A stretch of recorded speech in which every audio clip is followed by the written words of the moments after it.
We have to unlearn. Shall we begin? Let's begin now. Somebody ought to do something about that. What would Quay say? Is this the oppression Olympics? Decolonization. It's the data. The revolution will not be televised because it is starting with infants and toddlers. Welcome, everyone, to the Get on the Early Childhood Bus podcast. I'm Veronica Vidal, Director of Content Strategy at Erikson Institute, sitting in for the illustrious podcast host, Miss Penny Smith. Today, we're going to be talking about a sensitive but urgent topic that's unfortunately become a regular occurrence, and that is mass shootings. Last week on August 4th, in the wee hours of the morning, a 29-year-old white man, Alexander Pagorny, drove from Woodridge, Illinois, which is a suburb of Chicago, to Englewood, a Black community here in the city of Chicago, and fired shots in a park. Thankfully, no one was hurt. There was technology that alerted police right away, and he was arrested. In his minivan, he had over 1,000 rounds of ammunition, an AR-15 rifle, a shotgun, and 4 of the guns loaded and ready to be fired. Police also found notes with rants about mass shootings. At the time when we discovered this news item, only one news channel had reported it the following day after it occurred, and coverage from other stations and news outlets followed about 2 to 3 days later.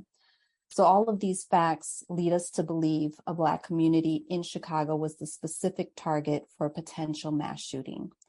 Today, we have 2 guests in the studio to talk about this. Both are alum from Erikson's Early Childhood Leadership Academy.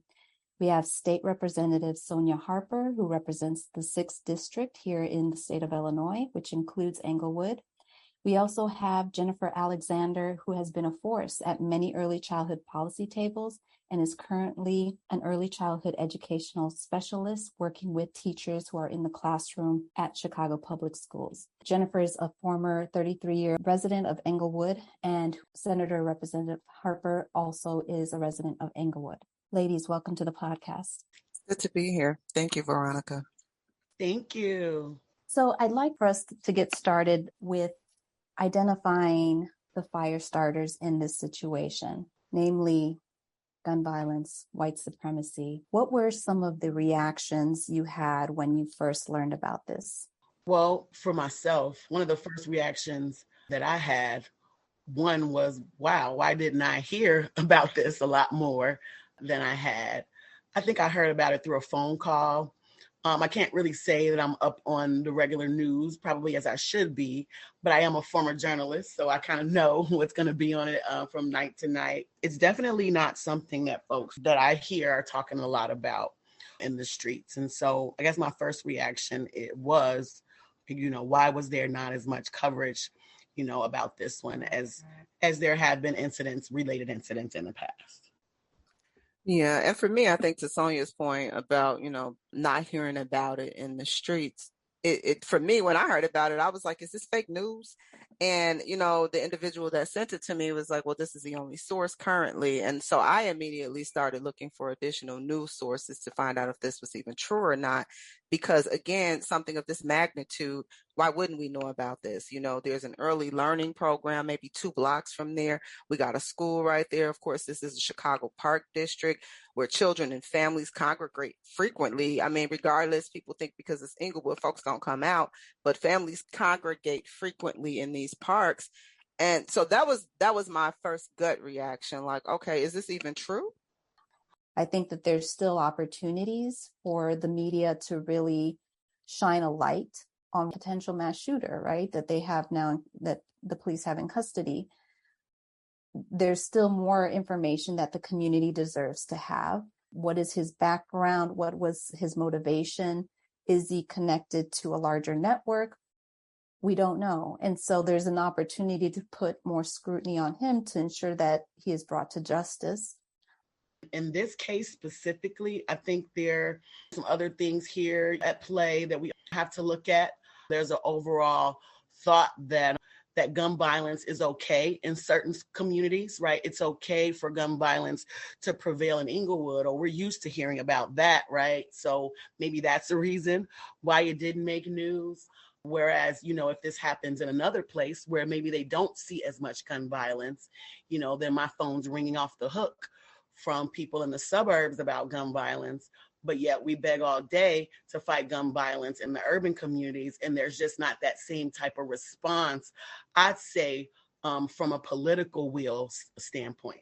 No one should have to experience gun violence, mass shootings, and nobody anticipates it in their communities. Black communities are no different. My question is really, what do you put in place to prevent such a thing from happening, such an incident? This is where preventative services comes into play, right? The acknowledging of the importance of mental health services. I mean, everything that's happened in the last 2 years on top of people's personal, experiences, mental health services is critical. That's true. But at the same time, you could ask the same question about how do you stop the shootings that are happening in Englewood, right? On the South Side or on the West Side. Mm-hmm. But I think there's a difference there. We know why the shootings are happening on the South Side and Englewood on the West Side. We know that mental health has a part to do with it, but we also know that it, number one, has to do with the economic conditions that these communities have suffered for generations, right? And so I think that when it comes to applying solutions, you have to correctly diagnose, what's exactly causing the problem. And then I think that we can be well on our way to those solutions for prevention, but also in those ways that we need to follow up afterwards in our outreach and our treatment of the trauma that has been left behind after each one of these incidents happening, that plants a seed in another soul that may commit another type of incident later on. Thank you, because that's where I was going. I'm so glad you said that. I'm like, it's the path forward, right? Like, how do we respond to this? How do we respond to the child that may have witnessed this and that's now experiencing some type of vicarious trauma that will lead into their school age years, that then turns into violence at third grade, that turns into them being retained by the time they're in seventh grade, that turns into them having an incident with the correctional, like it's a story, but what's the answer to how we respond to this? And by not making a community aware of such a tragic incident is definitely not the way to respond. And there you have it, finding the baby in this situation and the importance of addressing trauma. I'd like to thank both Jennifer and Representative Harper for joining us today and providing their perspectives for this special episode.